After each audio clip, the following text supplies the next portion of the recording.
Hello everyone. आज की class में हम पढ़ेंगे BCS 012 बेसिक मैथमेटिक्स। ये हमारा इग्नू का BCA का फर्स्ट सेमेस्टर की बुक है बेसिक मैथमेटिक्स। तो उसका टॉपिक मैंने उठाया मैट्रिसेस। तो उसके बारे में आज हम पढ़ेंगे। तो सबसे पहले हमारा मैट्रिक्स क्या है। It is a set of numbers arranged in a row and columns so as it form a rectangular array. The numbers are called elements और एंट्रीज ऑफ द मैट्रिक्स। अब क्या कह रहा है, एक एक अरेंजमेंट होता है नंबर्स का, जो कि नंबर्स रोज में और कॉलम्स में लिखे हुए होते हैं और उनकी एक रेक्टेंगुलर एरे बनती है। और उन रेक्टेंगुलर एरे के अंदर जो भी नंबर्स होते हैं उनको हम एलिमेंट्स या एंट्रीज कहते हैं। जैसे कोई ये हो गया हमारा,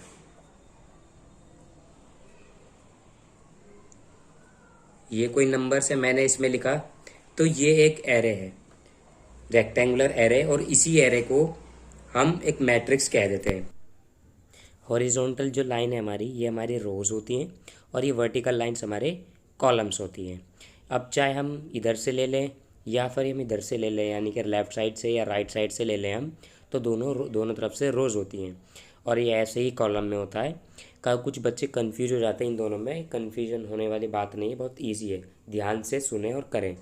अब हमारे इसमें मैट्रिक्स में भी कुछ ऑर्डर्स होते हैं और कुछ हमारे इनके एलिमेंट्स, अगर मैं इनको लिखना चाहूँ, हमारे कोई मैट्रिक्स फॉर्म दे रखी है, उसको मैं अगर लिखना चाहूँ अलग फॉर्म में कि हाँ उस जगह का जो मेरा ये 8 है या मेरा 4 है या मेरा 7 है, वो उसकी जगह का नाम क्या है। अब मैं कहीं रह रहा हूँ तो मेरे रहने की जगह भी तो है एक। तो ऐसे ही है, जो 7 है, 8 है, 4 है, 6 है, इनके रहने की जगह क्या है और उनको हम कैसे लिखेंगे और उनका ऑर्डर, वो सब हम आज पढ़ेंगे। तो सबसे पहले हम ऑर्डर की बात कर लेते हैं। तो मैट्रिक्स के ऑर्डर भी कई टाइप्स के होते हैं, 2x2, 2x3, 3x3, 4x3, कई तरीके के ऑर्डर्स होते हैं। ऑर्डर्स हमेशा, अगर जनरल में मैं वे में बताऊं तो m×n होते हैं। m is row and n is columns, ठीक है ना। तो यहाँ जितनी भी रोज होंगी उतनी रोज आ जाएंगी और जितने कॉलम्स होंगे उतने कॉलम्स आ जाएंगे। तो इसमें कितनी रोज है, 1 2 3, तो 3 रोज हो गई। और कॉलम्स कितने, 1 2 3, तो 3 कॉलम हो गए। ये 3x3 होता है, ये 3×3 नहीं है, ये 3x3 है। तो 3x3 की मैट्रिक्स है ये। तो कुछ एक मैट्रिक्स ऐसी भी है, ये 2x2 की मैट्रिक्स है। क्यों, इसमें 2 ही रोज हैं एंड 2 ही कॉलम्स हैं, ठीक है ना। एक मैट्रिक्स ये हो गई और एक मैट्रिक्स ये है। इसमें कितने रोज हो गए, 1 2 3 रोज हो गए और 1 और 2 कॉलम्स हो गए, यानी कि 3 रोज एंड 2 कॉलम्स, ठीक है ना। 1 2 3 रोज एंड 1 एंड 2, ये इतने कॉलम्स हो गए। ये 3x2 की, ये 3x2 की मैट्रिक्स है, ये 3x3 मैट्रिक्स है, ये 2x2 की मैट्रिक्स है। अब जितने की मैट्रिक्स ऑर्डर की हम बनाना चाहें हम बना सकते हैं। तो ये बात होगी हमारे ऑर्डर की। अब मैं बात करूं इतने ऑर्डर में है, अगर मेरे को इतना ऑर्डर दे रखा है तो उसमें एलिमेंट्स कितने होंगे, ये भी तो बात आती है। मान लो मेरे को कह रहा है कि right the elements of matrix of order 2x3। अब मेरे को 2x3 ऑर्डर की मैट्रिक्स बोल रहा है, उसके एलिमेंट्स कितने होंगे, तो 2x3 की मल्टीप्लाई कर दो तो 6 आ जाएगा। जैसे ये 3x2 की थी तो 3 तो उसमें रो थी और 3 कॉलम थे, 1 2 3 4 5 6, तो 3 2 जा 6, तो 6 इसमें एलिमेंट्स हो गए। अब ये मैं 3x3 की मैट्रिक्स है, तो 1 2 3 4 5 6 7 8 9, तो इसके अंदर, इस मैट्रिक्स के अंदर 9 एलिमेंट्स है, इनके 3x3 यानी कि 3 × 3 9, और 2x2 यानी कि 4 एलिमेंट्स है इस मैट्रिक्स के अंदर। तो हम एलिमेंट्स ऐसे फाइंड करेंगे। हमने बात कर ली, ऑर्डर की बात कर ली और एलिमेंट्स फाइंड करने की बात कर ली। अब हम बात करेंगे कि अगर ये एलिमेंट लिखा है तो उस एलिमेंट की पोजीशन क्या है, उसकी जगह क्या है। तो सबसे पहले हम उसको डिनोट करते हैं, कोई एलिमेंट की अगर उसकी जगह है, यानी कि उसके कोई रहने की या उसकी कोई पोजीशन है, तो हम उसको ए से डिफाइन करेंगे, ठीक है ना। और I for rows and J for columns. अब इसमें और एन में कंफ्यूजन मत होना।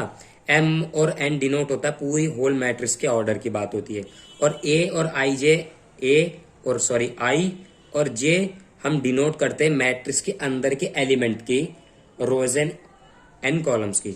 मैं 8 की बात कर रहा हूँ, इस मैट्रिक्स की 8 की बात कर रहा हूँ, तो ए तो हमारा ऐसा का ऐसे ही आ गया, ठीक है ना। अब ये कौन सी रो में, हमारा ये सेकेंड रो में और फर्स्ट कॉलम में। तो 8 to 1 हमारी 8 की पोजीशन हो गई, 8 is equal to A position पे हमारा सेकेंड रो में और फर्स्ट कॉलम में, ठीक है ना। सेकेंड रो में और फर्स्ट कॉलम में, समझ आ गया। अब मान लो मैं ये 7 कह रहा हूं, तो 7 कौन सी में है, तो 7 is equal to A for हमारा डिनोट करने के लिए, यानी कि उसके पोजीशन डिफाइन करने के लिए, तो फर्स्ट रोज हो गई और सेकंड कॉलम हो गया, ठीक है ना।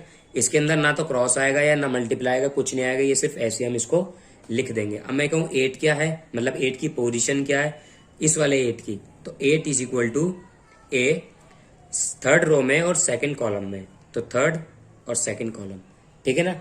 ऐसे ही अगर मैं इस 4 की बात करूं, इस 4 की पोजीशन क्या है, तो 4 is equal to A second तो रो में हो गया, सेकंड रो में हो गया और थर्ड कॉलम में हो गया, तो 8 2 3 इसकी पोजीशन हो गई, ठीक है ना। पोजीशन की बात हो गई। अब हमारे इसमें ऑर्डर की भी बात हो गई। अगर कोई मेरे को ऑर्डर दे रखा है तो उसमें उस मैट्रिक्स में एलिमेंट्स कितने होंगे, तो मैंने वो भी बता दिया। अब हम इसके टाइप्स की बात करेंगे कि मैट्रिक्स में कितने टाइप्स होते हैं। तो टाइप्स ऑफ मैट्रिक्स,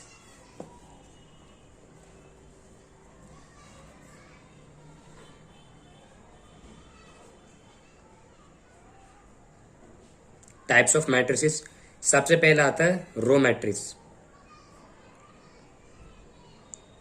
ठीक है ना। रो मैट्रिक्स का मतलब है उस मैट्रिक्स में सिर्फ एक रो होगी, बाकी सिर्फ कॉलम चाहे जितनी मर्जी होंगी, हमें सिर्फ एक रो, जैसे ये A11 A12 A13 and so on जा रही है, ठीक है ना। A11 मतलब A1 row second column, 1 row third column, 1 row fourth column और 1 रो एंड एन, यानी कि ये जाती जा रही है, ये रुक नहीं रही है। उसमें हमें क्या देखना, सिर्फ एक रो देखनी है, सिर्फ ए रो देखनी है, बाकी जितने इसमें कॉलम हो सकते हैं। अब सेकंड आती है हमारी कॉलम मैट्रिक्स। जैसी हमारी रो मैट्रिक्स है ऐसी हमारी कॉलम मैट्रिक्स है। उसमें क्या है, एक कॉलम होगा और जितनी मर्जी उसमें रोज हो सकती हैं। तो ये इस तरीके से A11 A21 A31 A41 and so on, ये जाती जा रही है, ठीक है ना। ये चलती जा रही है, चलती जा रही है। कहां तक जा रही है, मतलब मर्जी है मेरे को, ये तो मैंने समझाने के लिए एक जनरल फॉर्म में लिख दिया कि हमारी सिर्फ एक कॉलम हो गई, मैं रो 1 2 3 4 5 6 ऐसे चलती जा रही है, चलती जा रही है, ठीक है ना। तो ये हमारी एक हमारी रो मैट्रिक्स, एक कॉलम मैट्रिक्स। और थर्ड हमारी आती है स्क्वायर मैट्रिक्स। ये इंपॉर्टेंट मैट्रिक्स है। स्क्वायर मैट्रिक्स, मैट्रिक्स क्या होता है, जिसमें number of rose and columns equal होते हैं, जिसमें कि number of rose and columns equal होते हैं, यानी कि जो कोई मैट्रिक्स ये हो गई 2 3 4 5, ये कितने की, यानी कि इसमें 2 रोज एंड 2 कॉलम्स है, it is called an square matrix. क्यों, क्योंकि m is equal to n, number of columns 2 है और नंबर ऑफ रोज भी हमारे 2 है। 3/3 4/4 5/5, तो कहने का मतलब ये जितनी नंबर ऑफ रोज होंगी उसमें उतने ही नंबर ऑफ कॉलम्स होंगे, इज कॉल्ड स्क्वायर मैट्रिक्स। अब आ जाती है हमारी scalar matrix. What is scalar matrix. अब स्केलर मैट्रिक्स क्या होती है, स्केलर मैट्रिक्स के होने से पहले उसका स्क्वायर मैट्रिक्स का होना जरूरी होता है, ठीक है ना। स्केलर मैट्रिक्स होने से पहले उसका स्क्वायर मैट्रिक्स होना जरूरी होता है। तो स्केलर में क्या होगा, उसमें सारी जो 0 डिजिट्स होंगी ना, सॉरी पहले इससे मैं डायगोनल बता रहा हूं मैं, तब समझ में आएगा। डायगोनल मैट्रिक्स क्या होती है, डायगोनल मैट्रिक्स होने के लिए भी सबसे पहले स्केलर मैट्रिक्स, अब जो मैं मैट्रिक्स बताऊंगा ना सबसे पहले उनका स्क्वायर मैट्रिक्स होना जरूरी होता है। तो डायगोनल मैट्रिक्स का मतलब क्या है, जितने भी रो होंगी, जितने भी कॉलम्स होंगे, उनके सिर्फ ये डायगोनल्स छोड़ के एक डायगोनल, या तो ये वाला डायगोनल ले लो या फिर ये वाला डायगोनल ले लो, एक डायगोनल को छोड़ के बाकी सारी वैल्यूज सब 0 होंगी। इसमें 1 2 3 है, बाकी सारी जीरोज। समझ आ गया। अब चाहे 4/4 की बना लो या 3/3 की बना लो या 2/2 की बना लो, ये 3/3 ऑर्डर की मैट्रिक्स है, तो इसमें ये वाली डायगोनल हमारी एलिमेंट है, बाकी सारे हमारे जीरोज हैं, यानी कि हमारे नॉन जीरोज हैं, बाकी सारे हमारे जीरोज हैं। और हमारी ये कोई 2x2 की मैट्रिक्स है, 1 2, बाकी 2 एलिमेंट्स हमारे जीरोज हो गए, तो ये हमारे डायगोनल मैट्रिक्स हो गई। ऐसे ही स्केलर मैट्रिक्स में क्या है, यहाँ कोई कोई मैट्रिक्स होगी यानी कि इक्वल होगी, यानी कि सेम नंबर ऑफ, जो नंबर एलिमेंट यहाँ पर है वही नंबर एलिमेंट यहाँ पर है और वही नंबर एलिमेंट यहाँ पर होगा, सेम मतलब सेम एलिमेंट होगा, बाकी सब जगह पर जीरो होगा। ठीक है, ठीक है ना, समझ में आ गई। तो स्केलर मैट्रिक्स को डायगोनल जो एलिमेंट्स होंगे, डायगोनल एलिमेंट्स इक्वल होंगे, यानी कि जो हमारा एलिमेंट A11 पर होगा वही A22 पर होगा और वही A33 पर, जरूरी नहीं √3। तो इसको ले लो 1 2 2 2, बाकी सारे एलिमेंट्स जीरो हो गए। ठीक है ना, बाकी सारे एलिमेंट्स जीरो हो गए, सिर्फ डायगोनल जो एलिमेंट्स होंगे वही हमारे सेम होने चाहिए। इसके लिए पहले स्क्वायर मैट्रिक्स होना जरूरी है और डायगोनल मैट्रिक्स होना जरूरी है, तभी हमारी स्केलर मैट्रिक्स होगी। अब बात आ जाती है हमारी identity matrix, 6th identity matrix. अब आइडेंटिटी मैट्रिक्स क्या है, इसमें इसके जो डायगोनल एलिमेंट्स होंगे ना वो हमारे 1 होंगे, डायगोनल एलिमेंट्स हमारे 1 होंगे, बाकी सारे जीरोस होंगे। और ये भी हमारी स्क्वायर मैट्रिक्स होनी जरूरी होती है। जब तक स्क्वायर मैट्रिक्स नहीं होगी, हम ना तो हम आइडेंटिटी मैट्रिक्स कर सकते, ना ही हम डायगोनल मैट्रिक्स कर सकते और ना ही हम स्केलर मैट्रिक्स कर सकते। मैंने कितने टाइप्स की पढ़ाई, मैंने बताई रो मैट्रिक्स। रो मैट्रिक्स वो होती है जिसमें सिर्फ एक रोज होगी, कॉलम जितनी मर्जी आप कर सकते हैं। कॉलम मैट्रिक्स वो सिर्फ में सिर्फ एक कॉलम होगा। और स्क्वायर मैट्रिक्स में यानी कि जितने नंबर ऑफ रोज होंगे उतने नंबर ऑफ कॉलम होंगे। और डायगोनल मैट्रिक्स में सबसे पहले हमारा स्क्वायर मैट्रिक्स होना जरूरी होता है, और हमारे डायगोनल सिर्फ एक डायगोनल, वो हमारे एलिमेंट्स नॉन जीरोज होंगे, बाकी सारे जीरोज होंगे। और स्केलर मैट्रिक्स हमारी वो मैट्रिक्स होती है, सबसे पहले उसका स्क्वायर मैट्रिक्स होना जरूरी होता है और उसके डायगोनल एलिमेंट्स हमारे इक्वल होते हैं। ठीक है ना, डायगोनल हमारे एलिमेंट्स हमारे इक्वल होंगे। और आइडेंटिटी मैट्रिक्स वो होती है जो सबसे पहले स्क्वायर मैट्रिक्स होगी और उसके डायगोनल एलिमेंट्स हमारे 1 होंगे, नॉट सेम होंगे, 1 होंगे। ठीक है ना, वो हमारी आइडेंटिटी मैट्रिक्स हो जाएगी। अब लास्ट हमारी आ जाती है जीरो मैट्रिक्स। जीरो मैट्रिक्स समझ में आ गया, जैसे सारे एलिमेंट्स उसके अंदर जीरो हो जाएंगे, सारे एलिमेंट्स A to Z हमारे जीरो हो जाएंगे, इसको कॉल्ड जीरो मैट्रिक्स। ठीक है ना, अब बात कर लेते हैं हम equality of matrix. Equality of matrix क्या है, इक्वलिटी ऑफ मैट्रिक्स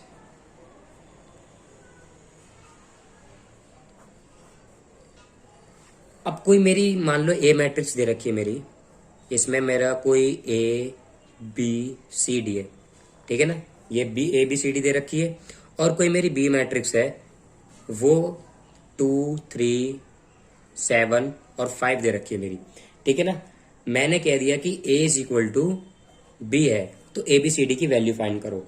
तो इक्वलिटी ऑफ मैट्रिक्स का मतलब क्या है, जो कॉरस्पॉन्डिंग एलिमेंट्स होते हैं, जो कॉरस्पॉन्डिंग एलिमेंट्स होते हैं वो इक्वल होते हैं। यानी कि इक्वलिटी ऑफ मैट्रिक्स का कहने का मतलब ये होता है, जो हमारे कॉरस्पॉन्डिंग एलिमेंट्स होंगे हमारे मैट्रिक्स के वो इक्वल होंगे। Therefore A is equal to 2, B is equal to 3, C is equal to 5 and D is equal to 7। It is called equality of matrix. ये हमारा एग्जाम्पल एक, ये हमारी मैट्रिक्स A दे रखी है और बी मैट्रिक्स ये कह रहा है find the values of X, Y, Z and P।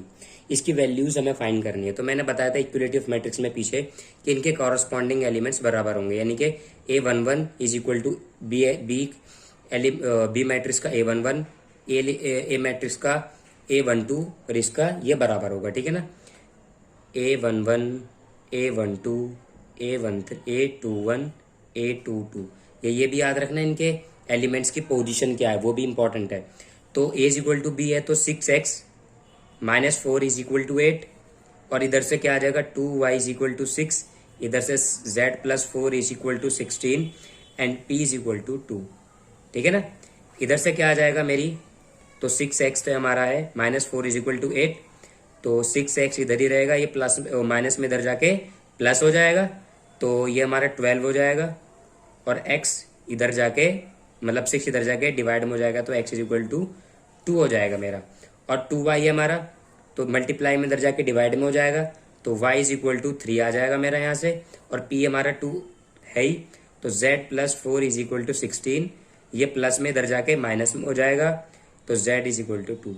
तो हमारे x की वैल्यू 2 आ गई है, y की वैल्यू 3 आ गई है और z की वैल्यू 2 आ गई है, तो हमारे p की वैल्यू 2 तो है ही। और इन सब की हमारी वैल्यूज आ गई। ये इसका एग्जाम्पल था। इस वीडियो में इतना ही था। मैंने क्या क्या पढ़ा था, मैट्रिक्स के बारे में पढ़ाया, ऑर्डर पढ़ाया, उसकी पोजीशन बताई, और एलिमेंट्स कैसे फाइंड करते हैं उनकी पोजीशन वो बताई, और कितने टाइप्स की मैट्रिक्स होती है और उनकी एक एग्जाम्पल बताया मैंने इक्वलिटी ऑफ मैट्रिक्स का। नेक्स्ट वीडियो में हम एडिशन, सब्ट्रैक्शन, मल्टीप्लिकेशन ये सब पढ़ेंगे। Thanks for watching.